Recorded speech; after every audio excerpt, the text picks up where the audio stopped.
साल के आखिरी महीने में टैक्स बचाने के लिए टेंशन लेते हो?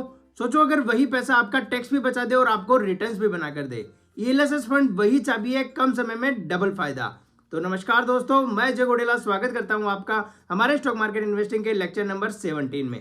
इस वीडियो में अपन बात करने वाले हैं ईएलएसएस फंड क्या होता है, ये कैसे काम करते हैं, ईएलएसएस फंड और म्यूचुअल फंड में क्या डिफरेंस होता है, इसके फायदे क्या क्या है, कैसे आप ईएलएसएस फंड में इन्वेस्ट कर सकते हो। तो चलिए इस वीडियो की शुरुआत करते हैं। तो सबसे पहले अपन बात करते हैं ईएलएसएस का फुल फॉर्म क्या होता है। ईएलएसएस का फुल फॉर्म होता है इक्विटी लिंक्ड सेविंग स्कीम। ये एक म्यूचुअल फंड स्कीम होती है जो आपके पैसों को स्टॉक मार्केट इक्विटी में इन्वेस्ट करती है। और इस फंड का सबसे बड़ा बेनिफिट आपको ये मिलता है कि ये आपके टैक्स को बचाता है under section 80C of income tax act के तहत। इसमें होता क्या है कि आप ईएलएसएस में 1.5 लाख तक इन्वेस्ट करके हर साल अपना टैक्स सेव कर सकते हो। ईएलएसएस में इन्वेस्ट करने के आपको दो बेनिफिट मिल जाएंगे। सबसे पहला बेनिफिट ये है कि आपका टैक्स है वो बच जाएगा, दूसरा है कि आपकी वेल्थ क्रिएशन भी हो जाएगी। तो अब चलिए जानते हैं ईएलएसएस फंड की कुछ जरूरी बातें। सबसे पहला है लॉकिंग पीरियड।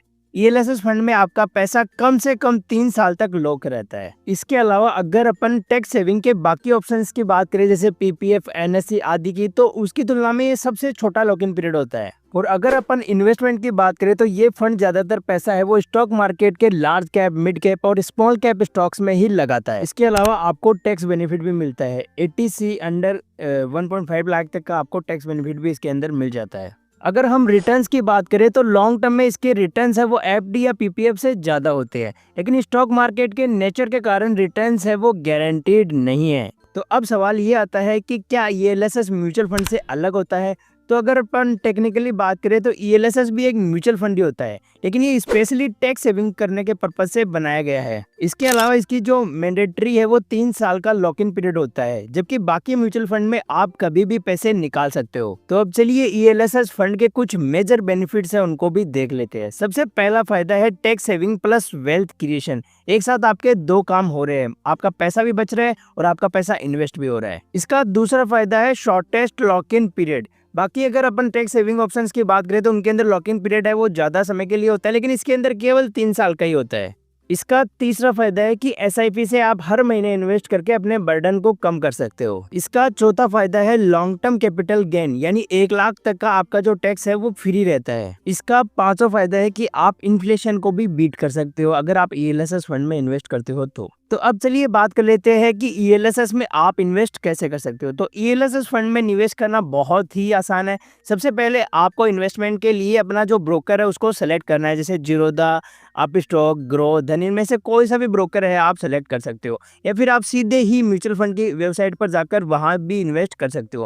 और इन्वेस्ट करने के लिए आपके पास दो ऑप्शन है, या तो एसआईपी या फिर लमसम। इन दोनों में से आप कोई सा भी विकल्प है वो चॉइस कर सकते हो। तो अब सवाल ये आ जाता है कि क्या ईएलएसएस आपके लिए सही है? तो अगर आपको टैक्स बचाना है या फिर 3 साल तक आपका पैसा है वो लॉक करके रख सकते हो और शेयर मार्केट के उतार चढ़ाव को आप झेल सकते हो, तो ईएलएसएस आपके लिए एक बेहतरीन ऑप्शन हो सकता है। इसके अलावा अगर आपको ईएलएसएस में इन्वेस्ट करना है तो आप एक बार टैक्स रूल जरूर जान ले। तो दोस्तों, ईएलएसएस फंड सीधे तौर पर टैक्स सेविंग टूल नहीं है, लेकिन अगर आप लॉन्ग टर्म निवेश करते हैं तो एलटीसीजी के तहत टैक्स में बचत हो सकती है। अगर सीधे टैक्स बचाना है तो ईएलएसएस और पीपीएफ दोनों ही बेहतर है। अब चलिए जान लेते हैं कि ईएलएसएस में आपको किन बातों का ध्यान रखना है। सबसे पहले आपको ध्यान रखना है कि ईएलएसएस फंड में रिस्क तो होता है क्योंकि ये इक्विटी फंड होता है। दूसरा, आपको ध्यान रखना है कि ये लॉन्ग टर्म के लिए ही अच्छा है, कम से कम 5 से 7 साल का प्लान जरूर रखें। तीसरा है फंड का पिछला परफॉर्मेंस, फंड मैनेजर और एयूएम आपको जरूर चेक कर लेना चाहिए।